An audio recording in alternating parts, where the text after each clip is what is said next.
right, so we have a guest speaker tonight for the Fearless Warriors. It is our January guest speaker call, and tonight we have Cory Huminsky. She is a fast pitch softball instructor out of Pittsburgh, Pennsylvania. I have gotten to know Cory as a coach and somebody who's a huge advocate for the mental side of the game. She's a former Pitt alum, and she holds the career and single season ERA records for Pitt Softball. And she is a former Colorado Gatorade Player of the Year award winner, which is a huge deal. She's also a pediatric cancer survivor, an autoimmune disease warrior who has scaled Mount Kilimanjaro and climbed to Mount Everest Base Camp, which we shared that photo in the Facebook group.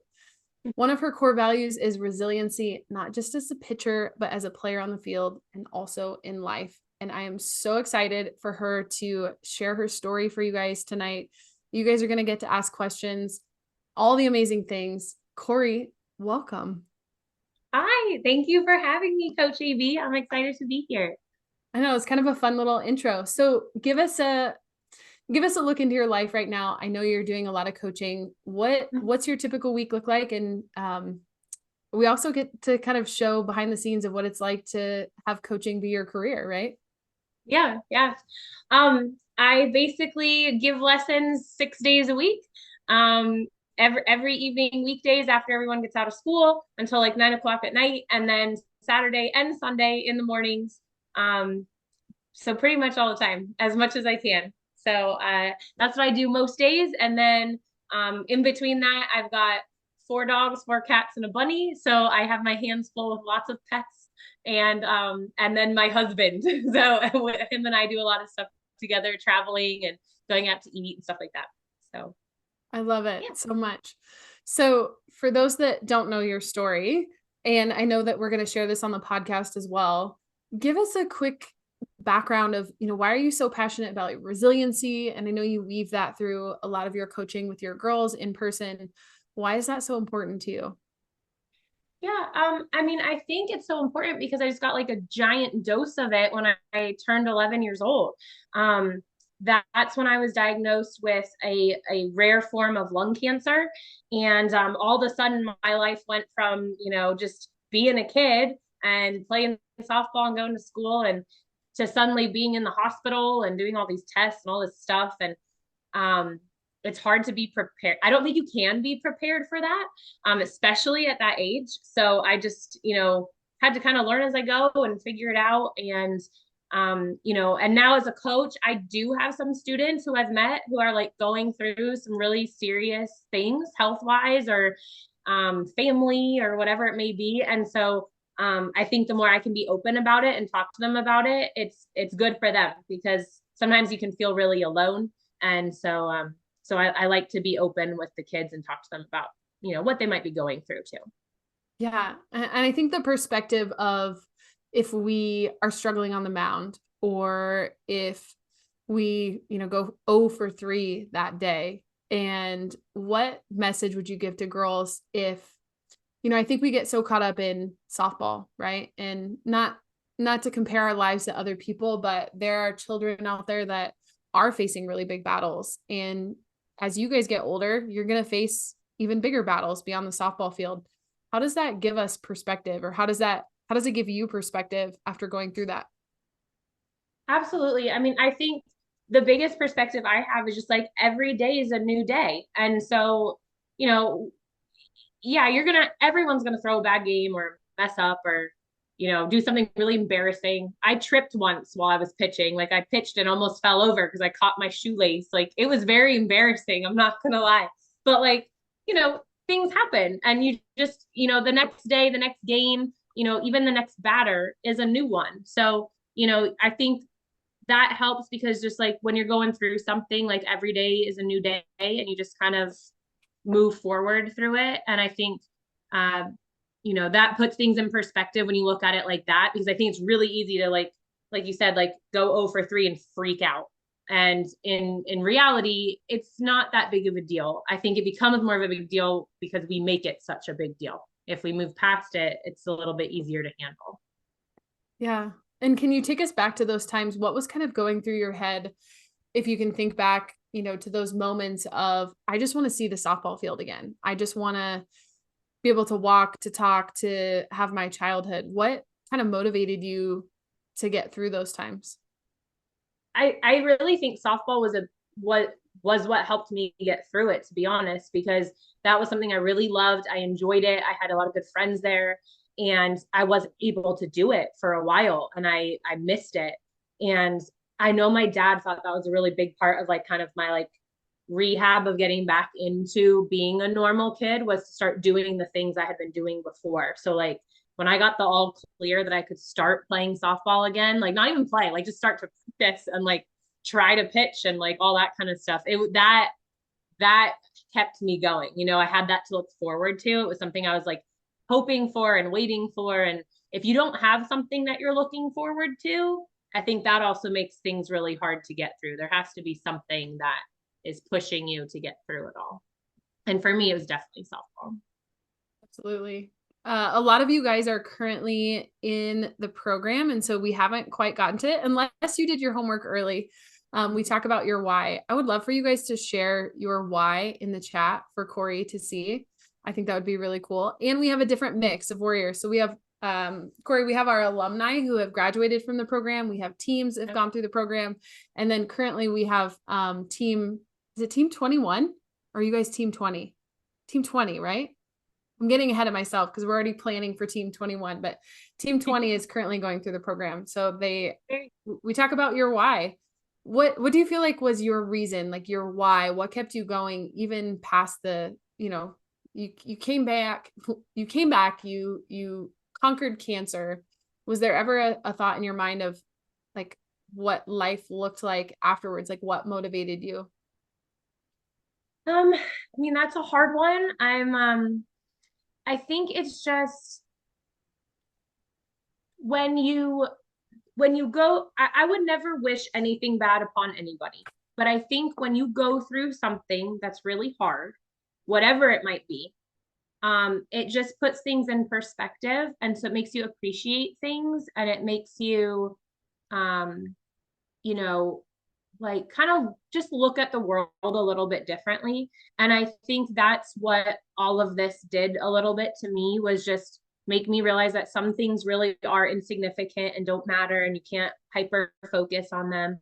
And then some things are really big and important. And I think it just gave me a lot of perspective. And I do think that like that's part of why I went through all of this, was because I needed to, learn how to see things differently. And so like I think that's how it kind of like that's what I got out of all of it. And like to just, experience things and push yourself to do things that maybe you thought you couldn't, because you're capable of a lot more than you think. And until you're kind of tested with that, it's hard to know. So I think this tested me a little bit and pushed me through. And that's kind of, I think, I don't know, that's my why. I mean, it just pushed me to try more stuff and go outside my box and not be afraid of everything. And when we first talked a while back, you had mentioned hiking, right? Of like, can I do this? What would this look like? And having that identity, I think you really had to challenge that identity of, can my body do this? What if I try? Right. So what was that kind of thought process in that adventure? It honestly, and you'll laugh about it, but I started Googling things. Like I was like, can a cancer survivor do this? Has anyone else done this? And like, that's actually how I ended up getting connected with the organization I climbed with, was because this guy is a cancer survivor, and he does this every year, and he brings people, who are cancer survivors to do this, to show them that like, you can do things like more than you think you can. And so, that was definitely, something, it was something to push myself again, because I pushed myself through softball and I tried to like achieve the best I could. And then it was over. I graduated, it was done. And I kind of had an identity crisis, and I was like, who am I without softball? So I think this gave me that like new thing to like try to do and push and have fun. I've met some really cool people like from all over the country, which is really, really cool. So it's just kind of expanded my horizons a little bit, as well. So do you feel like there's parallels of softball is really hard for certain reasons, and obviously getting to base camp of Mount Everest is Very Really impressive, hard. right? And I don't know which one is higher. Is Mount Kilimanjaro higher or is Mount Everest the Mount base? Kilimanjaro is higher. It's Okay. 19,000. And about base camp Everest is 17. And then obviously the top of Everest is like 29 or something absolutely ridiculous. Um, but uh, but yeah, I mean it's hard. It's really hard. And I would equate it to being similar to like, we've all been in those tournaments where you're playing like a bazillion games in one day, right? Either we got into the losers bracket or like some of these winter tournaments where you play like 8 games in one day or something ridiculous indoors. By the end of the day, you're like exhausted, right? Like everyone's kind of like just swinging the bat, hoping to make contact because we're just tired. And I feel like that's how it was like climbing the mountain. Like I started off really strong, and then I like started to slowly get really, really tired and really, really exhausted. And then I had to push myself. I'm like, you can't quit. Like, I mean, you'd have to turn around and go back down anyways. Like you still have work to do either way. So yeah, it's like this. I think softball is kind of like a metaphorical mountain as we keep, climbing. And then you go from like 10U softball to college softball. I think that's a mountain as well. Like you're getting higher and higher. The difficulty gets harder. So yeah, I think there's a lot of similarities in that regard. Absolutely. And that brought up another question is tell us more about your college experience because I know you had some incredible stats playing in college. And I think one of the challenges that we hear a lot from guest speakers and anyone who's gone at the next level is you go from being one of the best players at your high school to then going to college. What was that like for you transitioning to Pitt? It was definitely a huge transition. I mean, that my example as a from the pitcher side is like, in high school ball or maybe even a little in travel ball, you'd have to really worry about that middle of the lineup, right? Like those really strong girls. You get to college and like literally every person was the best hitter on their team, and then they're all on one team. So as a pitcher, it was really this like you have to be on point, like every single batter. There is no batter to take off. There is no time to relax. Um, so I think that intensity was huge. For me, it was also, and I think girls do a little better job of this now. But when I was younger, I like went to the gym a little bit. I kind of like made sure I stayed healthy and active, but I wasn't like lifting and doing cardio all the time. You get to college and like I got my butt kicked as soon as I got to Pitt. Like I couldn't move. I remember like barely being able to walk. I was so sore. So that was a big change for me, was like having a lot more of a strong, lifting and conditioning routine plus softball. And then of course school. Like it, Right. college is harder than high school. So yeah, that was a big change with all of that too. Well, But have you ever thought about that if you only lift even just 3 to 4 days a week, we would lift for an hour and then we'd do conditioning for an hour. So that's mm-hmm, 2 hours of your day. And then you have a 3 hour practice. mm-hmm. So that's 5 hour days. So now you're up to, if you lift 3 days a week, that's 15 hours. And then you add in the extra 6 hours. I mean, that's a part-time job. Yeah, it You're really was. physically active. Yes, I used to think about that. I'm like, I'm literally doing like a job plus school, like a manual labor job plus school. Um, Out there and digging ditches. right. I'd be so tired. I became the queen of naps. I tell all my seniors when they go off to college, because I was like, can you give me one piece of advice? I'm like, take naps, like plan them because you need them. And and yeah, I mean, yeah, it's hard. It's a lot to handle. But I think it really sets you up for life. I mean, if you can do all that, man, you can handle a job and anything else you need to do afterwards. So, and it's so much fun. Like I would never do it differently. I had a blast. It was an amazing experience. Agreed. I would go back to college in a heartbeat. So we'll kind of pass the mic to our warriors. You guys always come up with great questions. If you have questions for Coach Cory as far as her mentality, her mental skills, what she sees as a coach, her college experience, some of the questions that I've asked her, you guys have some great questions. Does anyone want to unmute and ask Coach Cory a question? Or if you want, you can type it in the chat. I see Presley.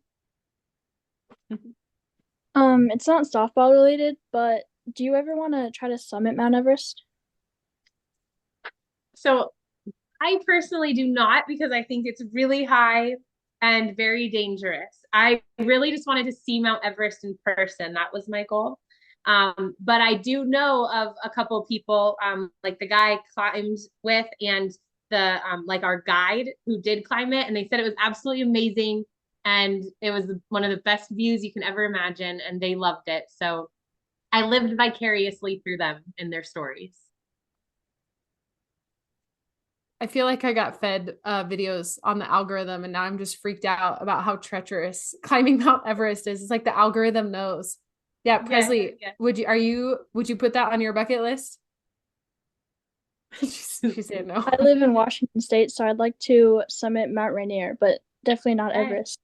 There yes, you very go. cool. I would like to do that one day too. It sounds awesome. What other questions do you guys have?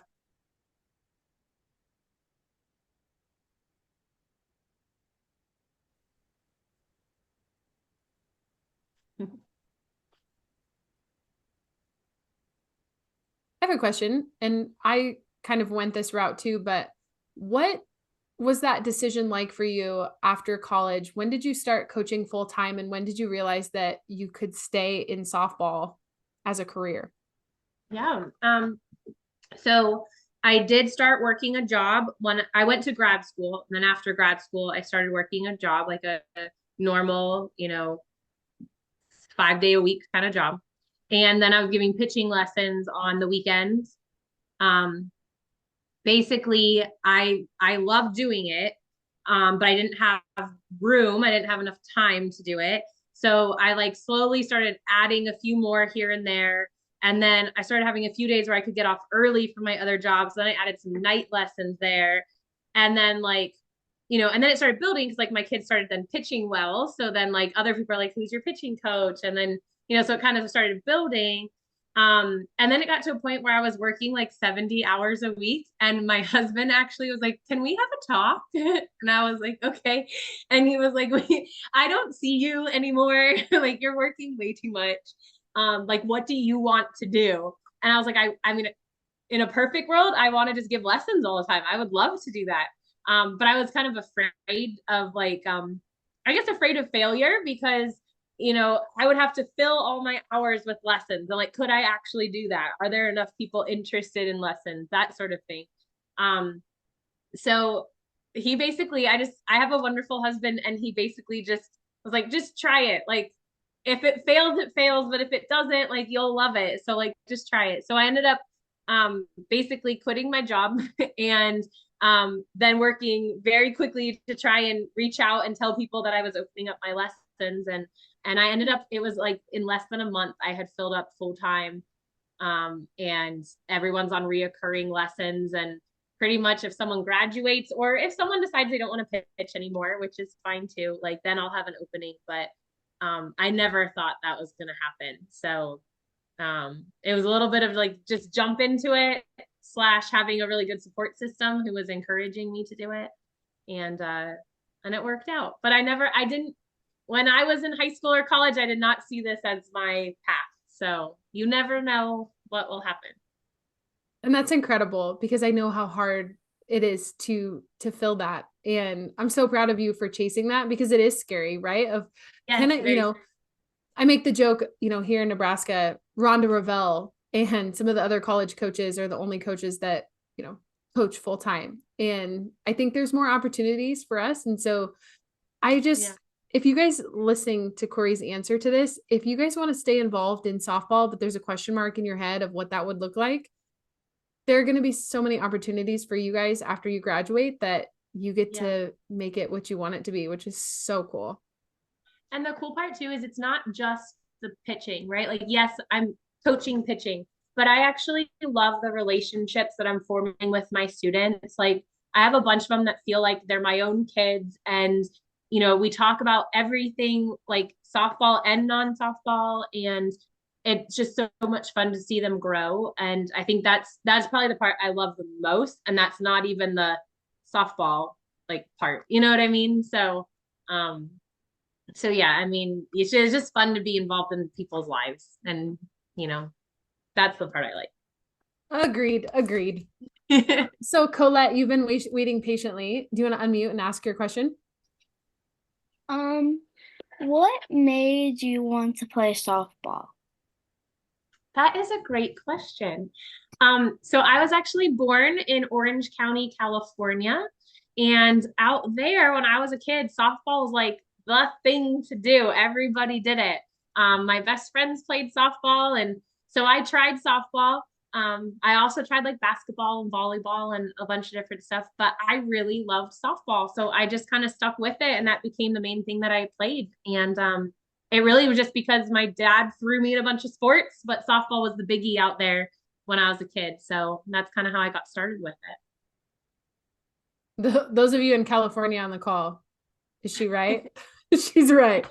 Zuma. Yeah. Like the mecca of softball. It is. It's the mecca. We've got one in the chat that I saw came through. Ray, do you want to unmute? Or do you want me to read it? Do you want me to read it? She's going for it. You want to ask your question, Ray? What are some tips for when like your team's not doing so good or whatever, and you get like, and you're just getting really frustrated? Yeah. So one of the things I think is really cool about softball is it's a team sport, but it also has this individual aspect to it. And I think one of the things that helped me the most when, like, if I was getting frustrated because the team was having trouble, but I felt like I was doing okay, I would try to take a really deep breath and try to lift up my teammates and tell them, like, it's okay that you made that error. Like, let's move on, or, bring us together if we're not hitting well. And I think that's something that's really important is like, I think it's very rare to have an entire team that everyone's having a bad day. Usually it's just a few of us might be having a bad day. So if you can kind of take it upon yourself, if you feel like you're one of those people that is having like a good day, to try to lift up your teammates having a bad day, the whole team atmosphere gets better. Instead of everyone kind of moping, you try to bring everybody up. And I think that helps a lot. And I think if it's personally you that's having the bad day, this is something I would always ask myself, and you can laugh, it's a little bit funny, but I think it helps put things in perspective. I would always, like, if I gave up a home run or I did something bad, I would always stop and go, okay, when I'm like a 90-year-old grandma, is this moment going to be the thing that I remember? And the answer is probably going to be no. You're going to remember the big things like winning a championship, or like maybe you threw a perfect game once. Like, those are the things I remember now. I don't remember like the little times when I maybe had a really bad game or something. So I think it puts it in perspective, makes you be like, it's going to be fine, just move on. And so I would always ask myself that question, and it just helped get myself in a better place. I hope that helps. Good question, Ray. I like that. And I like your answer. Yeah. Will this matter when I'm 90? Are we going to be revisiting these memories in the nursing home? Probably. No, maybe that one home run that you were like, I have one home run. There's one. I remember exactly like it was yesterday. I know who hit it. I know her name. I know where she went to school, everything. Yeah, maybe one. Maybe there's a few in there, but the rest not so much. Okay, we have another question. Malia. What was your recruiting journey like? Sure. I actually had kind of a fun, like, different recruiting journey, I think. Camps weren't really big when I was a kid. I mean, like, I went to my local college camps, but now there's a lot of college camps, which I think are really great. But for me, I had a little bit of funny form in my pitching. So I didn't want to send videos to college coaches because I was afraid they'd be like, what is she doing? And they wouldn't take another look. So I did a lot of, sending stats and sending coaches where I was playing, and any articles that might have been written up or anything like that. And I just basically wanted to get them to come to games. So then I made sure I went to, like, our team went to tournaments where the college coaches were, because you need to be seen. So then they were there, and to be honest, I had a couple different schools I was looking at, and I hadn't heard anything from Pitt whatsoever until my very last national tournament in August, right before my senior year. And then all of a sudden they contacted me, wanted me to come out, and were offering me a scholarship. but they hadn't responded to any of my emails like the whole summer. Like I basically assumed they had no interest. But in reality, you know, they just, one hadn't seen me, but also I think they might have been looking at some other pitchers before me. And then one of them, you know, decided to go elsewhere. So I don't know that I was like a first pick. I think I might have been like a third or fourth pick, but you never know what's going to happen. You know, some people didn't choose to go there. So then they go to their other picks. But then sure enough, when I got there, I ended up being like a starting pitcher. I was pitching everything. So like, you know, you just never know who might come out of the woodworks at the last minute. You know, you don't know what might be the best fit for you. Some other schools I thought I really liked, but then when I actually went and visited them, I didn't like them as much. So I think you can't put all your eggs in one basket, and you can't rule anybody out too early, or think like all is lost if you hadn't heard from someone for a while, because they might last minute be like, you know what, actually, you know, this is what I want. So you know, that was kind of my journey. I didn't expect it to go where it did, but I'm glad it did, because it was great. I really enjoyed it there. Awesome question, Malia. So to piggyback off of that, when you visited Pitt, did you get the feeling that everybody talks about of when you know, like when you step on campus, did you get that feeling? Yes, I did. I basically kind of went on like I moved to Colorado when I was like 9 years old, and in Colorado they play softball in the fall. So my senior year I had softball in the fall. So then I had to wait till that was done so I could go start visiting the schools. So I basically kind of did like a bunch of visits all at once. And so I went to like 5 or 6 different schools in like within like a week kind of thing. I kind of piggybacked them all.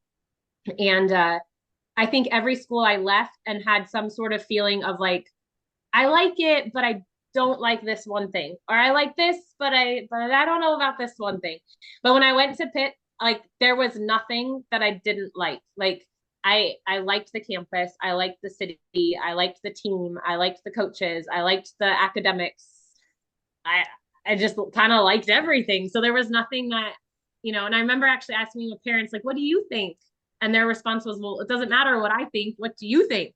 And so, you know, I was like, well, there's nothing I don't like. And they're like, oh, that seems to answer your question. And I still like was, you know, debating a little bit, because I was, you know, I analyzed stuff a lot, but it just, you know, I did, I had that feeling like it was a good fit. And I think a big part of it was I also really liked the girls, because at the end of the day, you're going to be spending so much time with them that if you didn't feel comfortable, or you didn't like their vibe, like it would be hard to spend all your time with them. So I think that's the part that really got me, was just how much I really enjoyed the team and the coaches. So yeah. That's awesome advice. So one more question on that, because I think do you guys have a lot of questions about recruiting, and is this helpful? Because I think a lot of us have big goals, right? We want to play further. I think so often we get in our heads about, well, I don't want to come across as needy or desperate, and I want to make sure that these college coaches are paying attention to me. Did you let Pitt know that they were your top school once you made that realization when you were emailing them? I think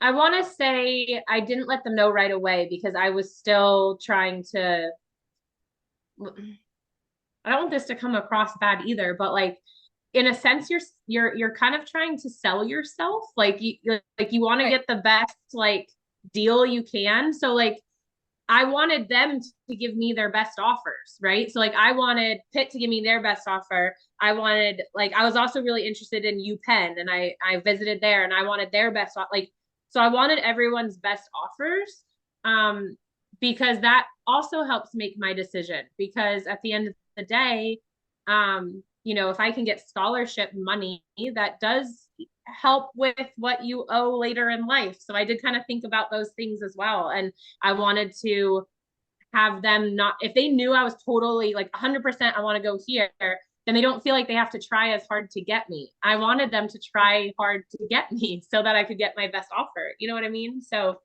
I didn't just tell everyone what I was feeling right away. I kind of used it as a negotiating tool, if that makes sense. Yeah, that absolutely makes sense. But, letting them know, hey, you are a top school. You're on my list. I would love, Absolutely. I visited campus and Yep. that's something And I wish I could redo in my recruiting journey is just letting them know, hey, I could see myself here. And because they're oh yeah, taking a gamble on us too of does she want to come here? Are we a top school? Those types of yes, questions. absolutely. Like they knew, like every school that I had like gone to like actually visit, like do an official visit and stay with the team and all of that, like they definitely knew I was very interested, but they knew I was seeing a couple schools. So they didn't know where I stood with those few, but they knew that it was like very serious with those few schools that I was looking at for sure. Yeah. But I went into the office once with my coach, and she had like all this paperwork and stuff sitting there. And I remember asking her, like, what is all of this? And she said, this is recruiting.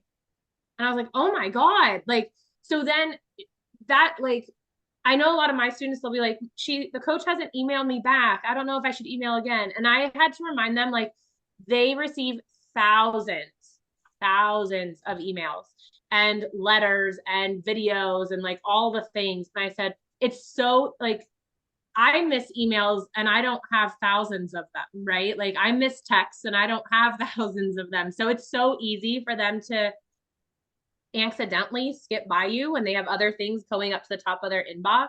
So I always tell everybody, like, don't be afraid to like keep emailing because like you're not being annoying, but you do have to like, be present in there and you do have to be a little bit persistent. And it's not annoying. It's what's needed because there's just too much coming in. So Right. I think right. that's important. Malia had a follow-up question. What did you major in? That was I kind of went in like 5 different directions. I was originally planning on getting into the medical field. So I was kind of going into this like neuroscience, biology kind of field. And then I decided that maybe I didn't want to do that and I'd rather work with animals. So then I started taking a bunch of prereqs to go to veterinary school. So I actually have my master's is in veterinary public health. I was going to work like with animals and move in that direction. And then I didn't do that either. So I just kind of went everywhere. But my master's is in veterinary public health. My bachelor's is like a psychology with biology and a minor in chemistry. I don't know what I was doing. And then now I coach softball and have like a farm of animals basically. So I think it's hard to decide. I didn't know. I didn't know what I wanted to do. I didn't have like this clear path.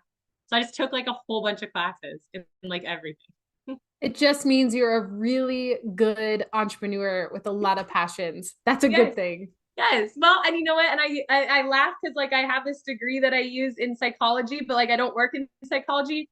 But softball and pitching is psychology. So like I actually find that I use a lot of the like mental side of things and stuff. And then having a master's in public health, I mean, a lot of that has to do with softball and athletics and all that too. So it kind of all worked out, I guess, in the end. It all works out in the end. You just teed up a beautiful question. So one of the questions that I always like to ask all of our guests, and this can be our last question of the night, so we can get you on your way. This has been so fun. The question that I always ask is, you are a time traveler and you could go back in time and tell your past self one message. What would you tell yourself? That is such a good question.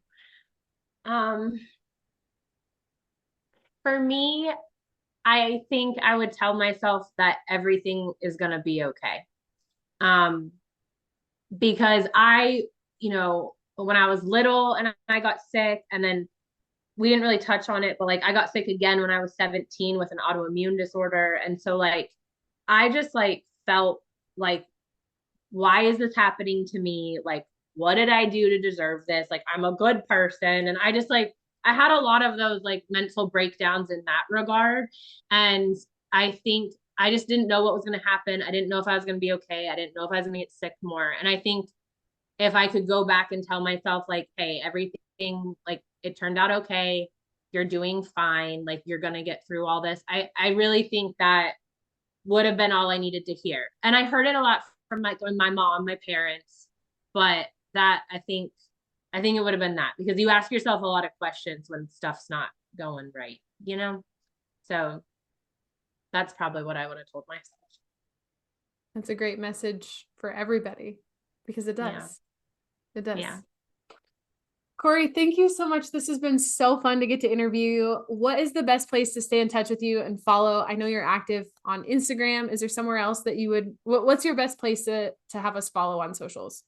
I have a Facebook and Instagram, and I started a Twitter because apparently it's important for recruiting. So I'm trying to learn that. But I do have all three. It is Coach Cory Fast Pitch.